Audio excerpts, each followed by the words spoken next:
Bakit? Ha? Nakikita ba sa itsura ng isang tao ang damdamin nito? Ha? Saka isa pa, ang hirap kasi sa atin. Kung sino ba yung mga mayayaman, ha? Kung sino ba yung mga nasa kapangyarihan, ha? Kung sino ba yung nasa pwesto, sila pa yung mga switik, sila pa yung mga mapangapi sa mga katulad namin maglulupa.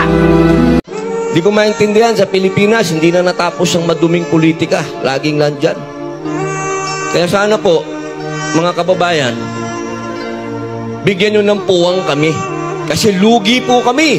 Saka isa pa, dito sa atin sa Pilipinas, ha? Kung sino yung marunong mag-English. So ayan, dito kitang-kita po, kinilig po si Villar at ayan na po, di nakatis itong si Amy Marcos, lumapit na at kinumusta si Rowen, samantalang si Bong Revilla o deadma lang po. Ayan si Amy Marcos, o Robin. Ayan po sa alin kay Katano. Okay na to, ang tuwa po si Bato de la Rosa.